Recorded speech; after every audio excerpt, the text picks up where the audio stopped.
probing conversations with Hoboken's greatest characters, artists, musicians, entrepreneurs, activists. And who do we have this week? How about James Mastro?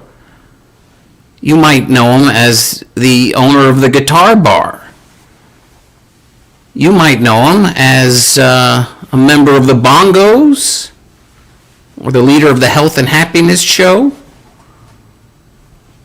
or 14 other things that we'll discuss this week. Hi, everyone. I'm Jack Silbert, your host for this week. Seated in Maxwell's, and James was supposed to be right here, but he said he was going to the bar to get us some drinks. Welcome. If you are watching us live on Leap Day, it's Leap Day. Whee! If you're watching live on YouTube or Facebook, you can you go to the comment. Yeah, you can write a little comment. Rand Hoppy, look, Scott Anthony is making a comment. Melissa Abernathy from the Carolinas, she loves Duke basketball. No, she's so angry right now.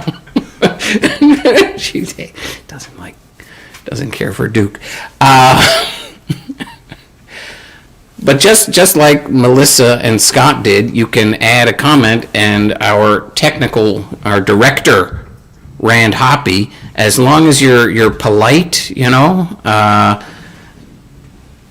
put that on the screen, and assuming, and Melissa says, yup, assuming James shows up, he'll answer those questions, comments, and so it's a nice thing. I think I see him. Rosenberg, let him through. His hand is... Come on, got me. There he is.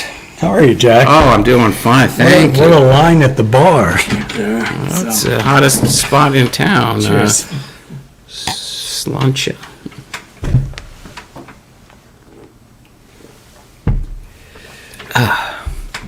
It is the spot on a cold evening. Welcome. Well, thank to you. Hoboken Talks. A long sought after guest, and it worked out well because this has been a big month for you.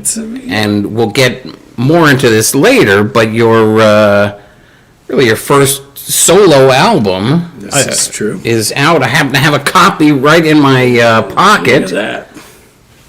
Autographed copy. No, I didn't sign that. I don't know who did.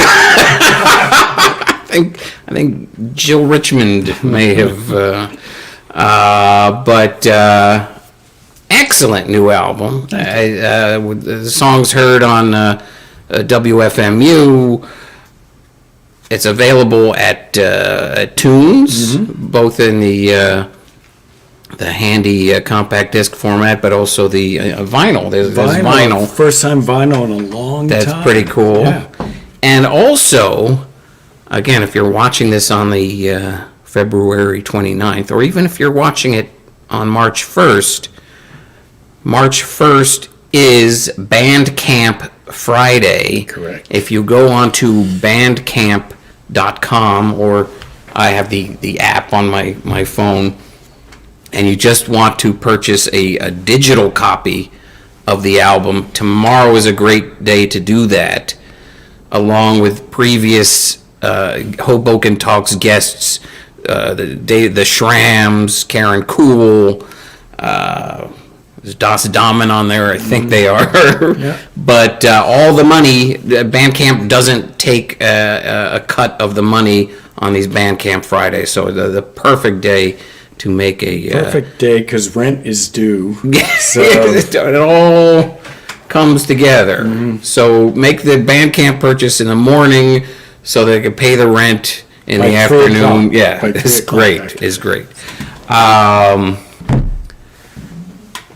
So you've been, it's been like a publicity tour as a lot of online interviews. Yeah, I'm sick of me. And shows, big that you had at the Bowery Electric. Yes. The big album release. and then you were down in Asbury Park at Danny Clinch's Transparent Gallery. So it's a great time to be James Mastro. If you don't like to sleep, yeah, it's great. It's great. Melissa Abernathy Hi, Melissa. says, "Hi, James. Looking forward to seeing you with Alejandro Escovedo in Richmond, Virginia in April." We're going to get to later as well, but after a couple of more, I think maybe 3 more area appearances, you're hitting the road with your great friend Alejandro Escovedo. Yeah, my hobo stick on my back, and I'll be. I'm opening the tour with him, and then I'll be playing in his band. So it's he's a great guy. His band is great. It'll be a riot. If we don't get arrested, I'll be back. So. Well, we'll watch the shop. Stephen Curtis says James's set in Asbury Park this week was killer. From your point of view, Thank you. how did you feel it went? I thought you were killer, Steve. I thought you were great. As an audience member? Yes, he was one of the better audience Yeah. members. We had a great time, Steve. We really did. It was, I've fronted a band in a while, so it was kind of, the crowd was on our side, and we didn't know what to expect on a February down at the shore, and it was great. And you have an all-star band. I was going to say you're as good as your band, and that band is great. They don't need me. They're going to fire me. So Dennis Dykin from the Smithereens, not just the world-class drummer, but one of the nicest guys in the world. Yeah, I don't trust him.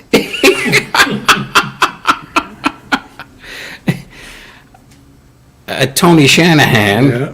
whose mother makes the best soda bread out there. Absolutely. And he's not a bad bass player, too. Oh, great. with the Patti Smith group, for God's sake. Megan Riley. Megan Riley?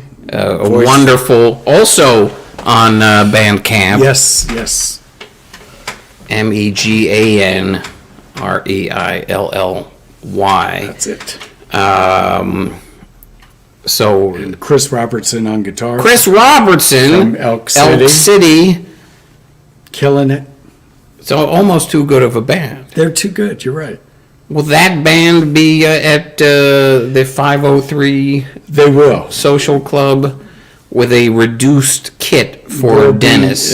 yes, we're doing a gentler The- show March 23rd here in Hoboken. So all right, we're going to talk about all that later. Let's take it back to the early days when you were a tender youth.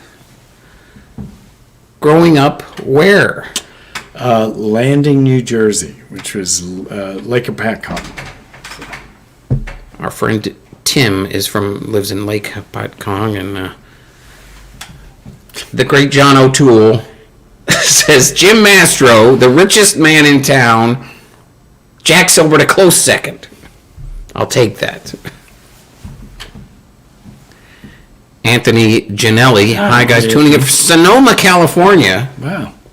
Great to see you both. It's earlier there. Christine Kramer says, save me a seat, Jim. Hey, Christine. Okay. You get the tickets sell out fast at the 503 Social Club. So visit them on social media and line up your tickets soon. Landing, New Jersey. New Jersey, in the greater Lake Hopatcong. Morris County. And was there music filling the home, or Well, yeah, at younger age, a lot of Greek music. That's my parents were Greek, so Sure. that's what we listened to. But my older brother John, I remember the first record he bought was Creedence Clearwater's Cosmos Factory, and so that was it. From there we just were buying records nonstop. Yeah, So yeah. And then after mastering air guitar for 5 years, I figured, well, let me get a real one and see what Okay. happens. So. And how did you learn to just teach yourself? No, there was a great music store in town there called the Music Box, and run by a guy named Tom Barth, who very inspirational to me in many ways, and his brother and his some other guys worked there, and I ended up getting a job there, and Right. I was the little kid that, I don't know why they hired me, but they did, and but they took me under their wing and they nurtured us. I had a little band at the time with my brother and Scott Harbison, another former Hobokenite, and we just started playing out. They would book us gigs, and we'd play with their bands, and they were really old. They were like 22. Right, right. And somehow, in these teen years, you cross paths with Richard Lloyd of the band Television. Yes. Did he come into the shop, or was he playing locally, or what happened? That's another long story, Jack. We but have time. Richard, Television had a single out on Orc Records, their first single, Little Johnny Jewel. Right. And my band Was Fast that part Car, one or part two? That's both. Okay. You've All right. turned the record All over. right. It was on both. So we had cut a single ourselves, and we took it into the record store in the village, Bleecker Bob's Sure. at the time. And Bleecker Bob was, you would go there to buy your old punk singles or singles that just came out from England. God Save the Queen, that was where you'd go buy it, because it wasn't out here. So we were always going in there, and then one day we went in and took him our single, and he was kind of cranky, but for whatever reason he put it on, and right then and there he called Terry York while he's listening to him. He's like, I got these kids from Jersey here, their record sounds pretty good, you should check them out. So we booked a show, and our first show in New York at a place called Copperfields. Okay. And our bass player Jim Cole, his dad drove us in. Sure. And we did the gig, and there were two people in the audience. It was Terry York and Lenny Kaye from Patti Smith. And they were hooting and hollering, and it was, one of my favorite gigs still to this day, So Terry said, let's do a single, and he wanted Richard Lloyd to produce it. So we met with Richard, and it just didn't work out. I think we were too young to try and do what he wanted us to do. So that didn't happen, and that was it. But 6 months later, I come home from school, and there's a note on the steps, and my mom had written, Richard Lloyd called. In those 6 months, though, did you feel like you had blown it, like the big chance, the golden ring, or was it just, hey, we're young, We actually were the ones who said this isn't the right thing to do. Okay. So, we probably I probably regret it more now than then, Right. Like what would have happened, At the very least, you'd be on that Orc box set. Exactly. But from that, I had met Richard, and he remembered my playing, and he called me up and said, I'm starting a new band, do you want to join? This was right after Television broke up, and Television was my favorite band at the time. Yeah. So I thought about it for about 3 seconds Right. and said, yeah, and promised my parents I would. The aforementioned Mike Rosenberg says hello. Hey, Mike. And I just promised my parents I would not quit school. Yeah, because yeah. I was still in high school. So That's fantastic. That's fantastic. So for how long a period are you in the Richard like Lloyd band? 2.5 years or so. 78 to 81-ish. Okay. And then I'm guessing right around there I think we have a photo or two. Let's That's when I was playing with Richard Lloyd. So that's CBGB's. That's Vinny D'Annunzio back around the drums. With the sunglasses. Yeah, that was original drummer for the Feelies, Vinny. And Vinny and I knew each other from Feelies days. We were friends. And Vinny also championed my getting into the Richard Lloyd band. So Rand and I are thinking of doing a spin-off show called Bayonne Talks. Yeah. And when we do, Vinny is on the short list. Good. Right. Yeah. But man, I wish I still had that guitar. So it may show up at your shop. And then I believe also we have another shot with the... There we go. I don't remember that. That looks like right the next block down, Great Gildersleeves. Okay. And that's the great Fred Smith from Television on Bass. Amazing. You're a kid and you're fantastic. All right, let's go back to so around this time you're like, hey, you're gonna come to Hoboken. How did it Well, I had met Richard Barone from the Bongos. I met him when he first moved up from Florida, before he even lived in Hoboken. I think I was playing with Richard at the time, and he came up afterwards, introduced himself, and we stayed in touch and became friends. And I knew Rob Norris and Frank Giannini, the bass player and drummer from the Bongos, because they were in a band out from Morristown. Okay. So we were playing together. So I knew all three of them before they had met each other and started the Bongos. So they had somehow all gravitated towards Hoboken, and because of them, I was aware of it and just started hanging out with them and coming in. So heard about this place, Maxwell's. Maxwell's right here. And it was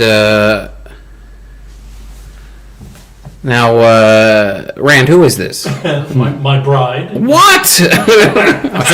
I should have done a spit take. Would have been good. But Lisa says, hi, James, looking great. Yeah, what a handsome man, and congratulates you on your new album. Thank you. Which, again, available in finer stores. Why don't you just hold it up the whole time? You also have a website now. It's available there. I do. And I guess even on like Amazon or something like that. Worldwide. Wherever you want to get it, you can get it. But the Bandcamp Friday.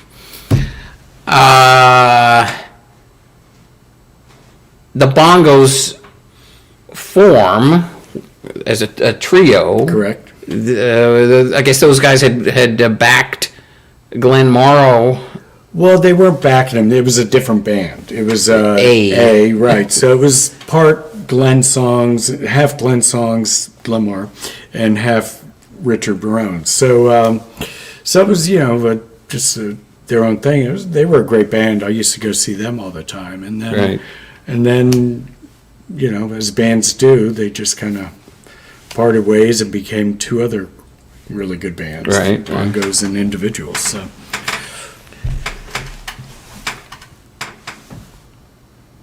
This guy used to live upstairs from Maxwell's. Dave Calamaneri of Davy and the Trainwreck. Mm-hmm.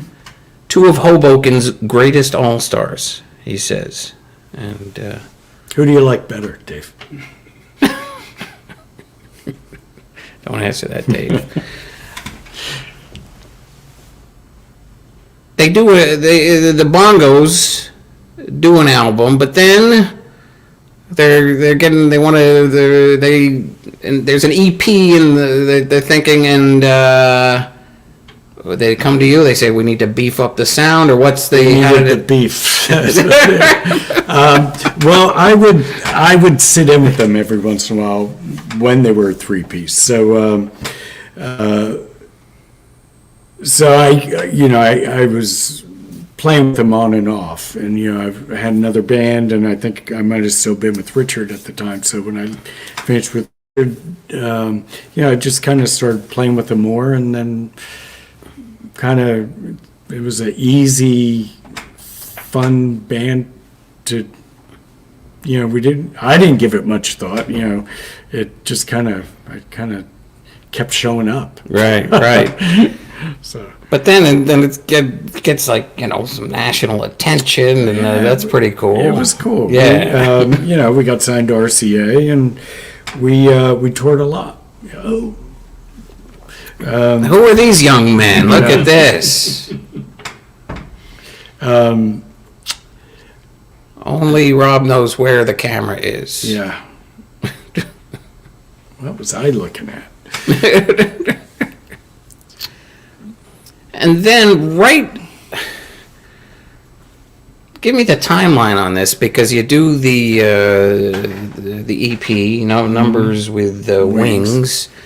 But you and Richard do an album, and while this is your first, look at that, it's kind of,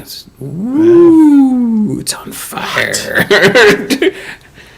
This is your first solo album, but you actually had half of a solo album. Yeah, it was a duo album, me and Richard. So. But one side your songs, right. One side his songs. It was like the musical equivalent of the McDLT.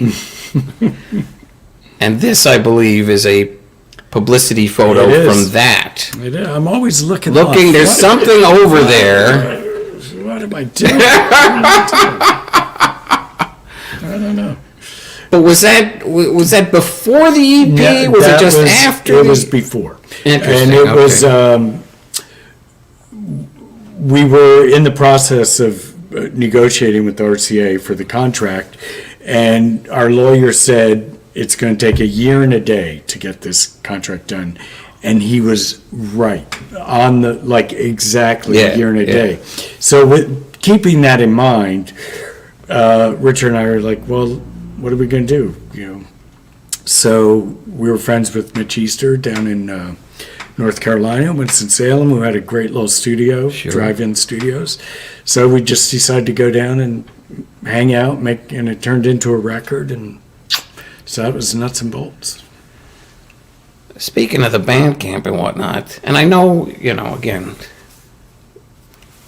Richard Thomas, a man that I met in person at Jack's Music Shop in Red Bank, where you were playing on March 10th, Sunday, 3 p.m., is referring to the Nuts and Bolts album, the duo album with Richard Barone just mentioned.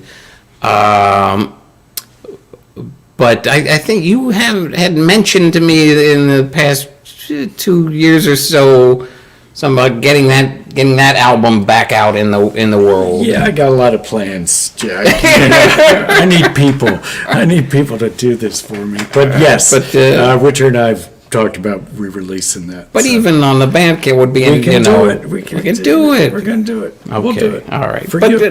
But for now, we'll focus on this. All right. So we have a couple more. This is at the Hoboken train station? Hoboken train station, yep. Which we actually played at, too. It was a homeless shelter benefit. And I was going to say it was a homeless audience. Which we were thrilled to do, because it's really one of the most beautiful buildings ever. I love it inside there. It sounded awful, but it was cavernous. It was great, and I think Mayor Vazzetti was there. I believe. Yeah, so I was there. we got a letter from Mayor Vazzetti afterwards thanking us, so that was nice. And you were, correct me if I'm wrong, but a bit of an activist in your young days in Hoboken? Me? Yeah, a little Me? little bit, you know. A little bit. You know, there were, when the waterfront development really, you know, when that started to kick in, you couldn't help but not pay attention, you know. I mean, and I think what came out of all of that is great. And I don't think I'm not saying I had any part in it really at all. But I recall, and I think, Randy, you may have been there, there was something going on where they were trying to pass some development on the waterfront, and they bum rushed it so that people weren't going to be allowed to vote. Right. So my whole thing has always been, you know, let the people vote. So, and so that was kind of a, you know, organized a protest that was kind of fun too. And we started down on Washington Street. It's like a funeral march. Yes. Yeah. Were you there? I was not there, but Nora Jacobson. Oh, yeah. It was footage that was not included in Delivered Vacant that she was going to do Oh, really? a There's film. footage of that? Wow. Yeah. Screened it, geez, maybe about 10 years ago, but like a film about what was eventually a referendum Yeah. vote, and yeah, so that's why I Wow. saw you in that. Okay, well, you know, It's out there. Let's maybe on the same day we could re-release Nuts and Bolts and that referendum footage. She'd be a good guest for the. Yeah, absolutely. Rand, get on the horn. This is what, Graceland? Yeah, that was Graceland. That was, you know, again, looking. Hey, the picture before I was looking straight. That was a great tour and a great trip. We went to Graceland that day, and across the street, if you've ever been or never been, across the street from Graceland, there's basically a shopping mall of Graceland souvenir shops. So, you know, we hit them all, and the last one is Vester Presley, who was Elvis's uncle. He was a security guard at Graceland for years. He was the guy in the booth, and he was there signing Elvis Presley family cookbooks, which Elvis was not known for his gourmet dining. So I was intrigued, you know. So I picked up the book, and, you know, I'm looking at it, and there's recipes for squirrel and 12 ice cream sundae delight that with like a package of chocolate chip cookies. Like, it was just crazy things. So you are what you eat. So you could see what happened to Elvis. So of course I had to buy it, and Vester asked me if I'd like it autographed. I said, sure. What's your name? And I go, Jim. He's like, okay, Jim, how do you spell it? And he wasn't joking. Wow. But that was, you know, that's where Elvis came from. You know, it was real. You know, and it was so to see how far he got from where he came. Right. Was pretty amazing. Yeah. Well, you guys from Hoboken to pretty good. Richard did not scale the fence like the young Springsteen. No, he did not. Okay. And the next, so all over the place, you guys. Here in Chicago. We toured a lot. You know, we were, for 5 years, we were pretty much nonstop on the road. So, but, you know, every once in a while you'd get mad at someone's guitar, so you had to hit it. Right, sure. And then, didn't quite know where to put this one in the. That was before making, I think, the Beat Hotel record. All right. So. All right. Let's keep the. And then everything happened. That's okay. you've got a song on here. I think it was the second single on the new album. Someday someone will turn your head around. Somebody turned your She certainly your did. head around. Talk about where did you Where did we meet? meet? Did this is, you meet cute, as they say, or This is my wife, Megan Taylor, at the time not my wife. We met at Maxwell's. I too lived upstairs for Maxwell's for a while. And my roommate and her worked together. And roommate Ann said one day, you should meet Megan, yeah? And knocked on our door one day. It might have been with John O'Toole. I can't remember. John O'Toole, if you're out there, confirm or deny. And they knocked on our apartment door, and we all went down for Sunday brunch. And I knew right then I was, Yeah, that was smitten. the one. I was Yeah. smitten. Yeah, She didn't know it, but she's a tremendous human being. She I'm is. a fan. thank you. Now we've jumped. We've gone We're forward jumping through hoops here. a little bit, but we only have an hour. Yeah, I know. So I'll talk faster. But this is not. Well, let's see. You and Megan married in 1992. Jeez, how do you know this? Do my homework. Jesus. See? All right, Johnny. I'm no Nardwar the human serviette, but I do a little research. Stalking us or something? So this is 95-ish. This is Health and Happiness Show. Right. And that's Vinny D'Annunzio once again back there. Richard Lloyd, who we always had like a revolving cast of guitarists. Yeah. And that's Tony Shanahan there.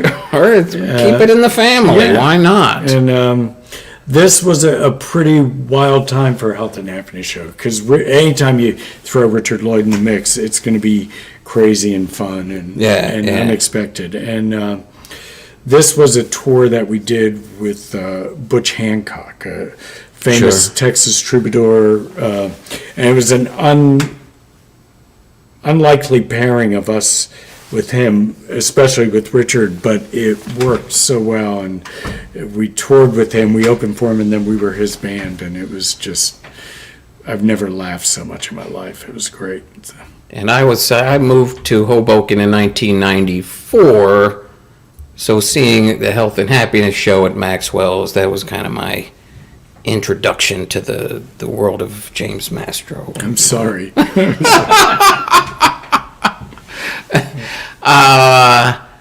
And how did you cross with Mr. Shanahan? How did that? Well, Health and Happiness Show's first bass player was Graham Mabey from Joe Jackson's band, who How did you cross paths with? Graham lived in Hoboken for a while. Okay. He was our neighbor, and so we just started hanging out and jamming together, and we were doing shows, and then Joe ended up going on tour, and we were getting ready to record. He's like, "Oh, I know this great bass player." And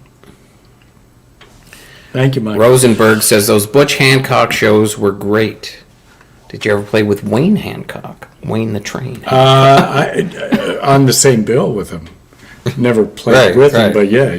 You know what? I think I did. At Maxwell's once. I sat in with him. I did, yeah. I like that guy. He was great.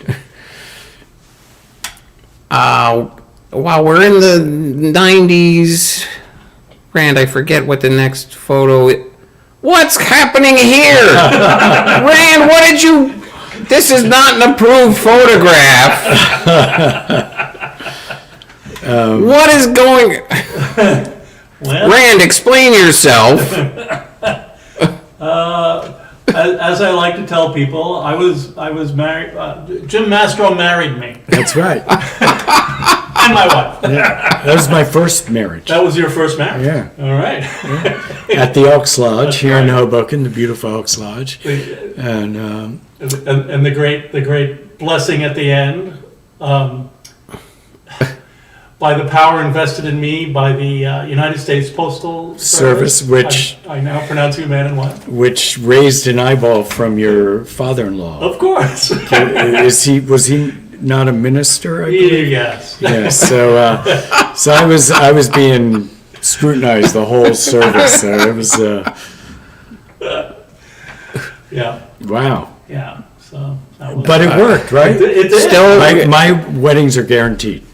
They come with a lifetime guarantee. So.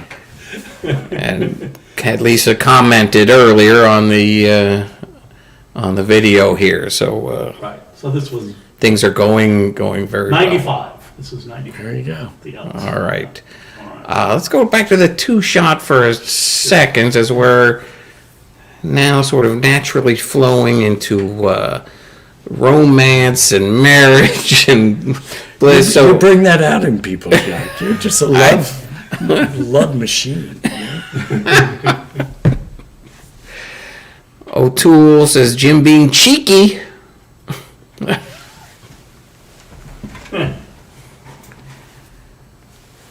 You know, in this whole background photo, everyone's, but you know, she had to turn her head. Yeah, it's Joanne. Hey, Joanne. Hi, Joanne. You're living above Maxwell's. You're a single guy, but then you meet Megan. You fall in love. Walk us through the courtship, marriage. You probably moved somewhere else. Oh, Steve Fallon. Steve could probably tell you more about the courtship than me. Well, he's He lived gonna below us. So. he's gonna sue us for using this photo. Yeah. You know, what can I tell you? We dated. We moved in together. We had kids. The normal stuff. Yeah, our kids are now older than us. Let's Rand. Let's look at a couple of photos. Look at that. That's adorable. That's Lily with my old Ramon shirt on there. So. And the bride thanks you. Usually the brides don't thank me years later, you know. Lily and Ruby, 2 daughters. Sure. And also wonderful people. Yeah. And then I think, and then we Yeah. a little They're getting older. older. That Now, was like 2 years later. well, now, Lily, for those who haven't followed, quite the musician, you know, of her own accord, records and performs as Long Neck, sometimes as a solo artist, sometimes leading a band, also called Long Neck. Was in the prior band Jawbreaker Reunion, Yes. which I remember. I signed a non-disclosure agreement, but you were giving me a ride back from somewhere, and I said, Jim, it was the first time I had seen Lily play. I said, I went to see that Jawbreaker Reunion, and you said, why? I think you didn't yet know at the time that I was not just a love machine, but a show-going machine. I think I was probably more happy, like surprised why. Well, because you had plugged it, you know, on the social media, so I'm like, I'll go to that. Right. Yeah. At the old, but great musician, and also someone who cares about you know, the greater picture of the world, and now over there in England, Yes, she is. studying bats. Bats. She loves her bats, and she's still playing. She's making a new record right now. So. Fantastic. Steve Fallon says Long Neck is grand. Thank you, Steve. Completely agree. Really, also on Bandcamp. and you saw. And Rand, did I miss a comment below? John O'Toole, trouble. My ersatz daughter, says O'Toole, and Ruby a true gem. Ruby also. Oh, she was in England first. She was. They're trying to get away from us. No, they leave so they can come back. But up and coming filmmaker. Correct. Where was that just last summer? The was a film at the Garden State Film Festival. Correct. I represented the family there. Thank you, Jack. That was my pleasure. It was my pleasure. And Ruby had done, Lily had done the music for it. Everyone was involved somehow. I loved it. Zeus, still have the Marshall half stack you sold me back in '96. Thanks, Jim. You're welcome. Your neighbors may not be thanking me, but you're welcome. And that's all right. That's the two shot again. A good point by Zeus. At some point, perhaps inspired by that long ago music store that where you didn't just learn how to play a guitar, but you saw just the community building. You open a shop here in town. I did. A guitar bar. I did. What year did that open? That was '96, and that probably. You're right. The music box was definitely an inspiration. I kind of always worked in guitar shops when I wasn't on tour or whatever. But '93 we had Lily, and I was still touring. But in downtime, I'd come home and be like, what am I going to do? So decided to open a guitar store.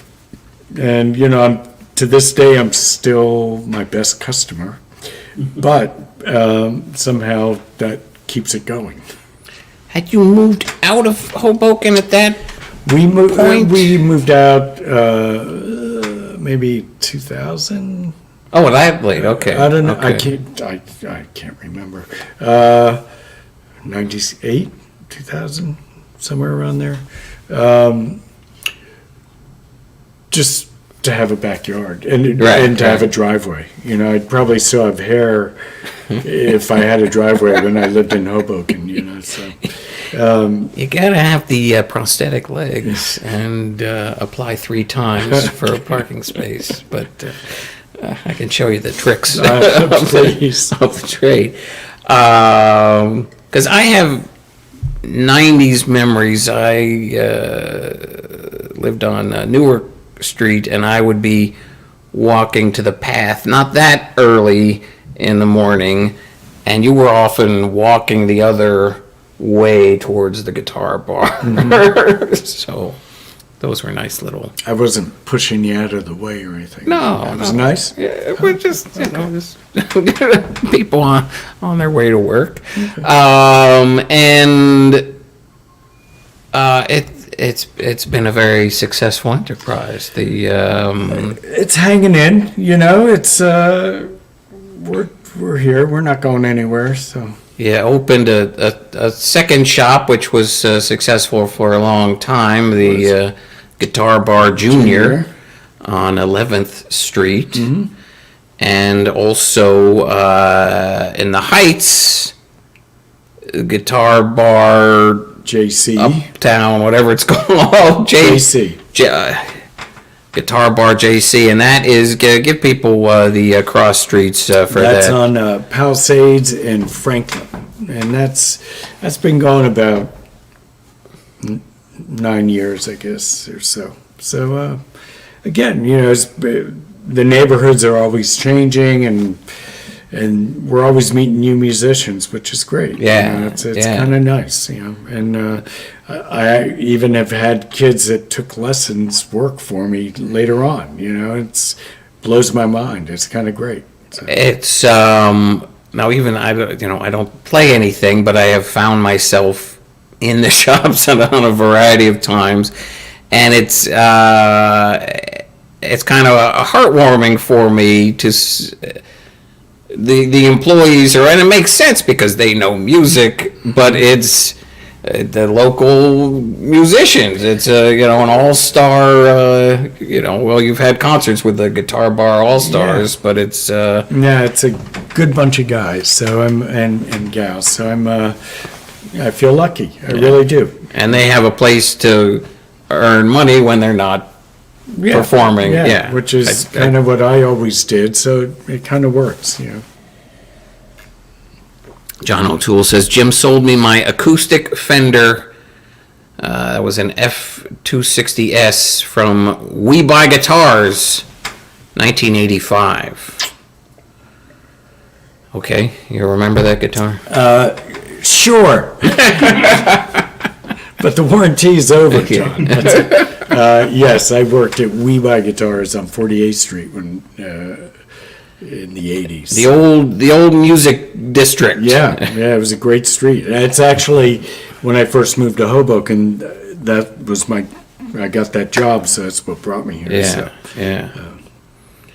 At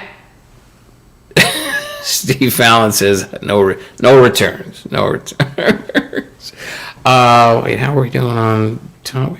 We have time. So you have as a musician, and with all these great connections, and being a very gifted guitarist, you've become a noted sideman, studio player, live band member, and we have some photos, and I'd like you to just talk about some of the, and then there's other ones that we don't have photos of. Wait, what's this? What is this, Rand? That's Dr. Lady.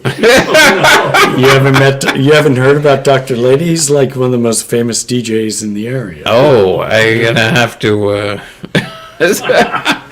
book an appointment with Dr. Where Lady. did that come from? Okay. Yeah. That guy. Ian Hunter. I mean, at some point you were touring as a member of Mott the Hoople. How does it happen? When I was 13, in my head, I was in Mott the Hoople. So, to have it happen 40-something years later kind of blew my mind. But, I've been playing with Ian since 2000. So, but how does that even happen? That's another long story, Jack. But basically, I lied my way into it. They needed a mandolin player for a song for a show, and my friends were in the band. I was like, yeah, I play mandolin, and they're like, great, So I came in. They're like, come tomorrow. I was like, okay. So I had to borrow a mandolin. I had to learn the song, learn how to play mandolin, but fake it till you make it. That's what they say. That's kind of what I do. Steve Fallon says Jim Don't make me cry, and God, will always guy. be part of my heart. I left in Hoboken. You're doing it to me. I'm tearing up. That's awesome, and you're like a great friend of Ian Hunter. He's a great guy. He's a great, easy guy to be a friend with. He's truly a good man. So, this goes back a few years. It's a number of years, I guess. But I was at Carpe Diem with a couple of buddies, and you're having dinner with Ian Hunter. That's James Mastro, Ian Hunter. We decided to respect the, Yeah, he wouldn't have minded. And this was actually one of the Hoople reunion shows, which were a riot. Fantastic. This next one, a very Jersey shot here. Southside Johnny. That was, I'd met Southside at a city winery. It was a Vince Kelsa birthday show, I think. Okay. And I was in the backup band, so I met Southside and played with him, and we hit it off, and just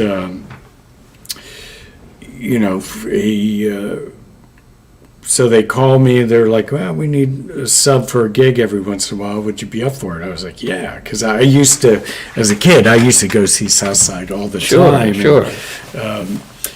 So he's, he's such a great showman, and he's cranky and funny and just a great singer, and I love him. And so this was actually the first full-on Asbury Jukes gig I did with them a couple years ago down in Virginia somewhere, and we just had a great time. Were you subbing for Bobby Bandiera? No, it was Glenn Alexander. Another great guitar player. So. We have, of course, the aforementioned Mr. Tony Shanahan. This was recent. That was for Lenny Kaye from Patti Smith's band. Did a great show at the City Winery last summer for Nuggets, the great box set of 60s classics. I was there. I was duped into being there both nights. What? Are you complaining? Or Not a little bit. I'm complaining because it was like 90% the same show from night. You did 2 different songs, and I appreciated that quite a lot. I did that for you. Thank you. Yay. Steve Fallon. He loves Tony.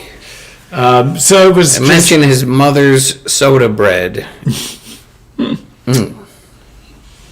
So just a lot of fun playing these great old 60s classics with a bunch of all-star singers. Yeah. So.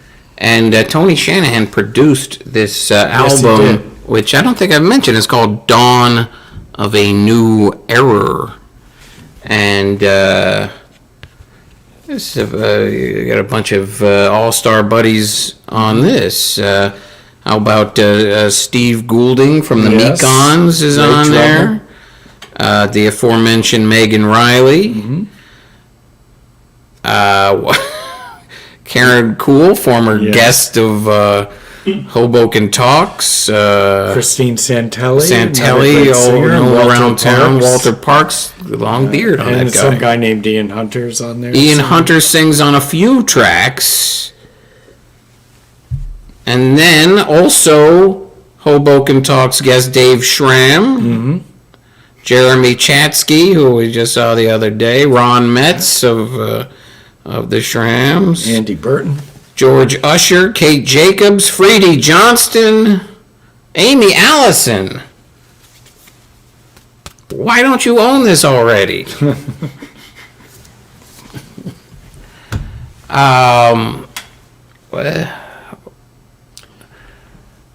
Now we talked about Alejandro Escovedo. Yes, and there he is. He is one snazzy dresser, I'll tell you. And was it just through, because it seemed like, okay, it was Ian Hunter and the Rant, how long, when did you cross paths with Mr. Escovedo?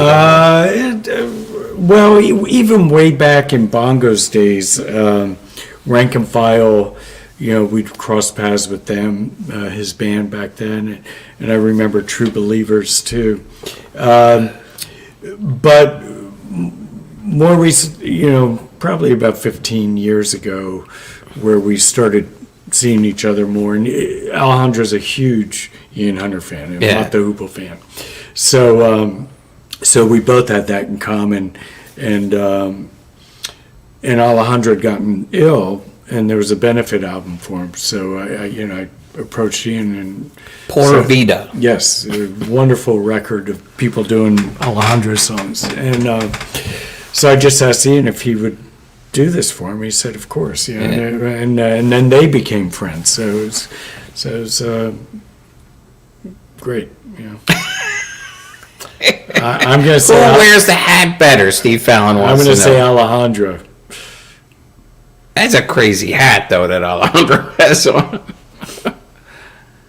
And John McGreevy, WFMU volunteer and good family man about town, says, "Oh, I forgot about this until just now." Me too.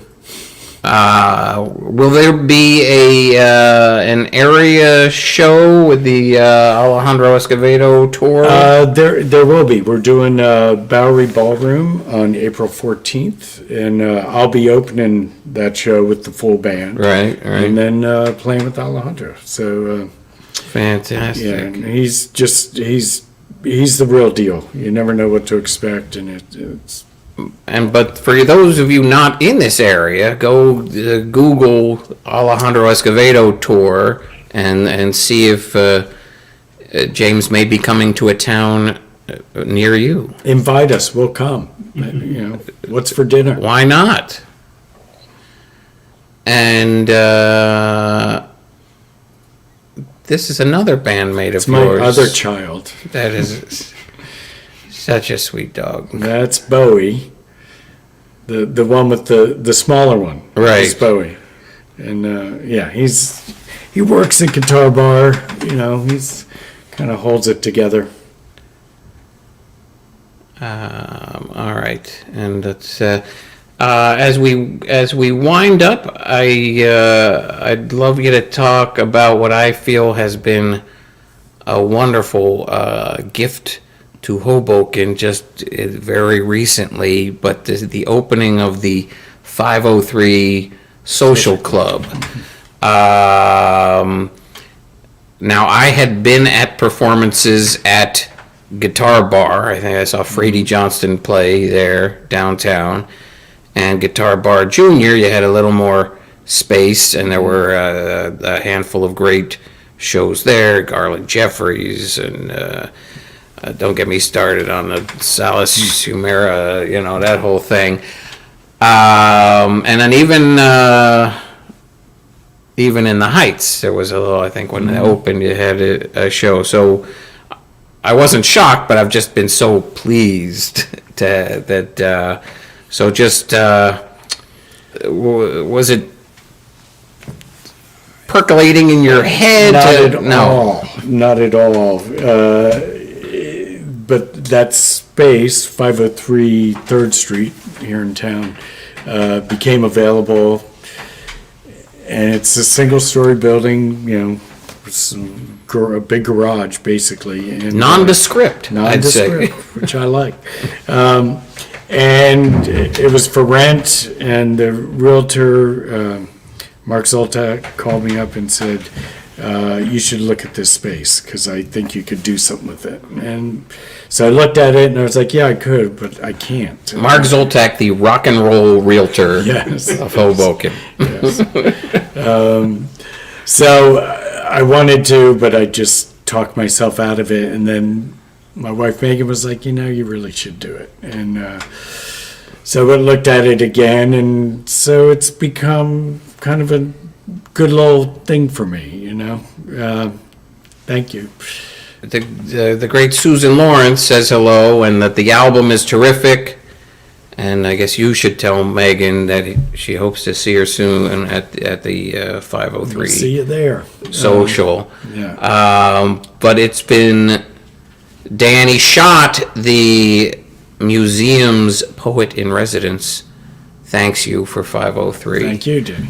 Because it's you've had art displays as well. Yeah, we're doing local artists and outside artists. I can breathe a sigh of relief now because this is our most loyal viewer, Eric Kammer, former Hoboken resident, and nearly an hour in, and we hadn't heard from him. Okay. So I was worried sick.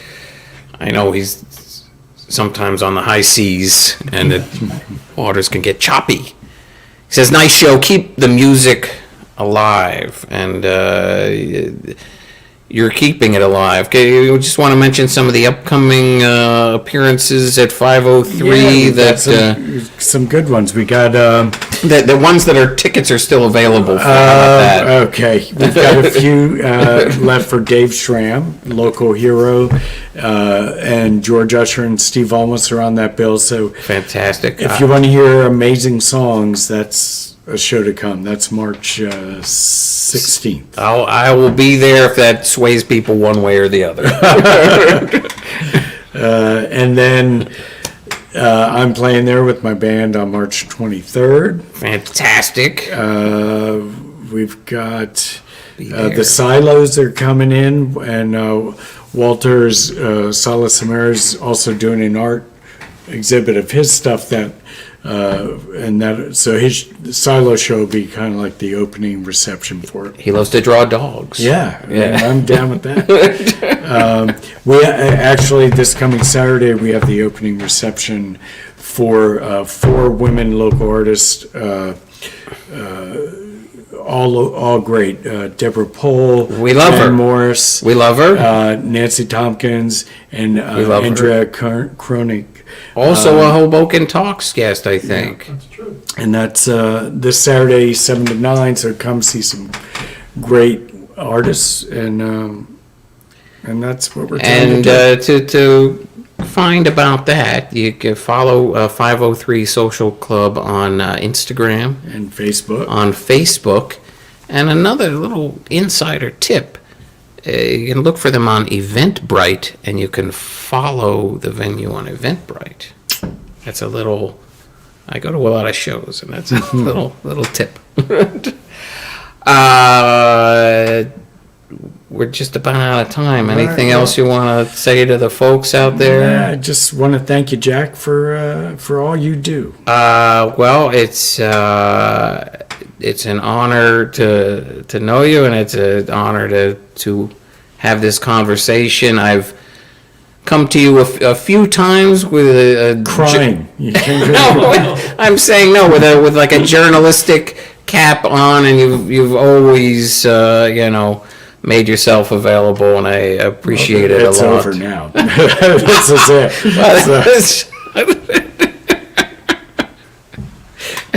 This is the definitive one. We don't have to. No. So anyway, thank you very much. Thank you. Cheers. And cheers to everyone out there. Thanks. Buy those records. Our guest this week has been James Mastro, Bongo, Health and Happiness Show, Hoople, Juke, you name it. Steve Fallon asks, where's the duct tape? I don't know what that means. I don't know what that means. James, do you... Sean Seymour, who just played bass at 503, says, great show, Jack and James. He was playing a real wacky, thin bass. O'Toole says, we love Jim very much and are quite fond of Jack as well. I believe I've been damned with faint praise. I don't mind it.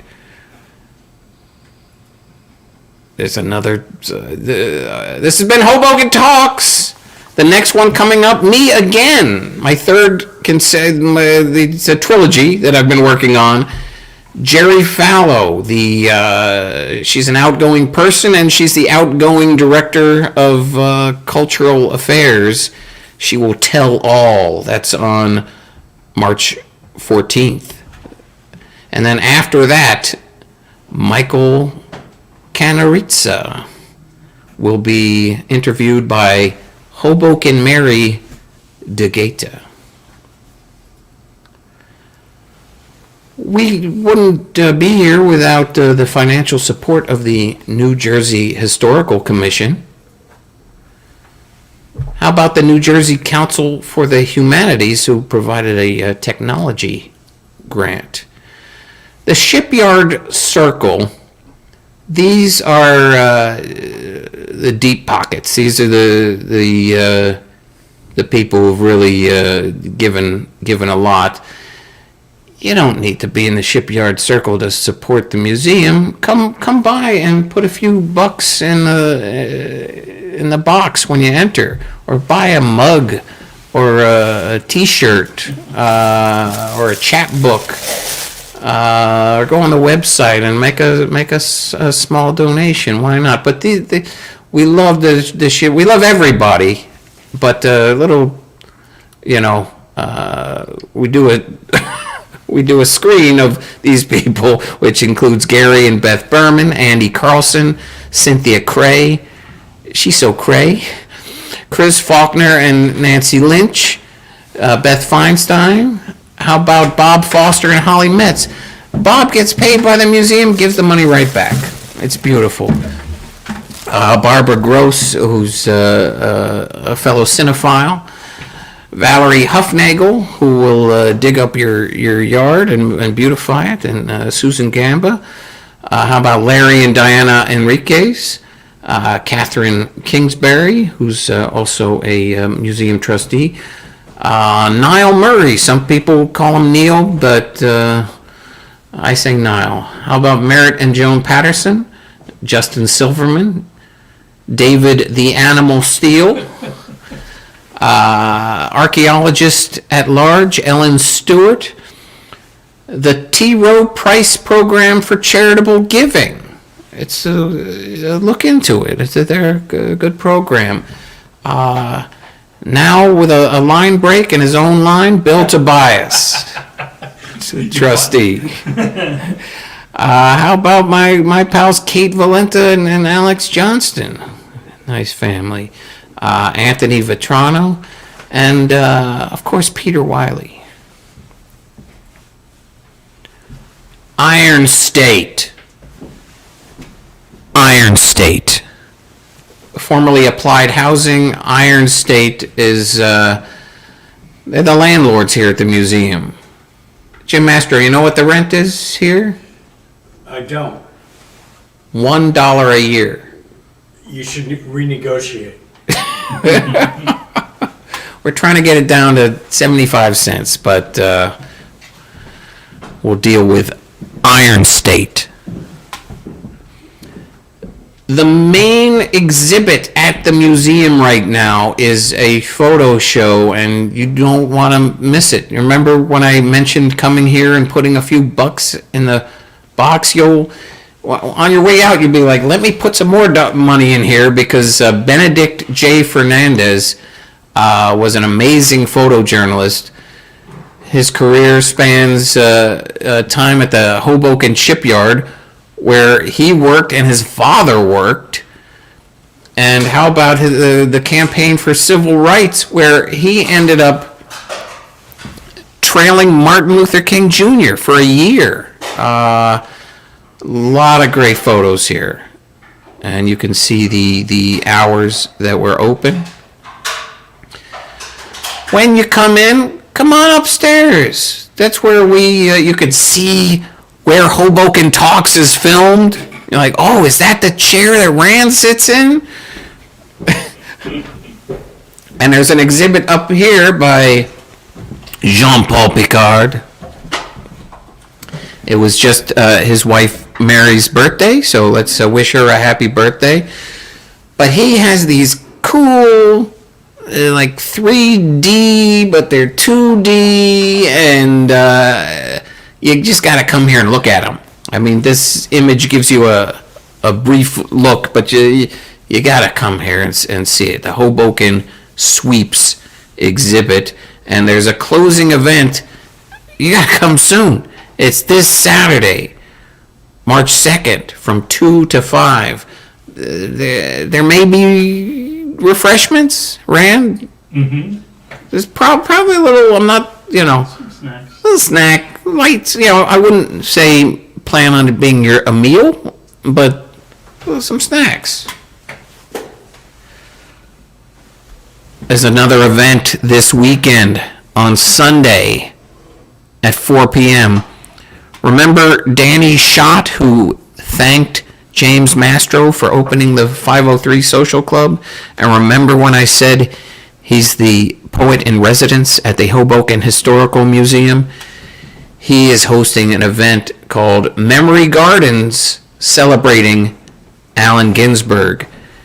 Guess what? Benedict Fernandez there's a photo of Allen Ginsberg in the downstairs exhibit that you will get a kick out of. But they are going to do a poetic celebration featuring Leanne Brown, Elliot Katz. Hey, you're saying, hey, I know that guy, Elliot Katz. Well, guess what? He's new to Facebook, so send him a friend request. If you know him, don't just, if you're a stranger, leave him alone. How about Sharon Mesmer? And Bob Rosenthal also wears a cap very well. Again, that'll be this Sunday, March 3rd at 4 p.m. And I'm going to guess also some light refreshments. And that's free. It's a totally free event. If you want to drop a couple of bucks in the box, I'm not going to stop you, but it's a free event. We're all over the place. We're on Facebook, Instagram. Are we on Threads? I don't know. I don't think we are, but we should be on Threads. Okay. But subscribe to you want to be informed about all these great events. Subscribe, and then help us in the algorithm by commenting, liking, sharing. We help each other. We'll give you some information and entertainment, and you help us spread the word. This has been Hoboken Talks from again, coming to you live from the Hoboken Historical Museum. Your director is Mr. Rand Hoppy. I have been your host this week, Jack Silbert, and have a lovely evening, week, month.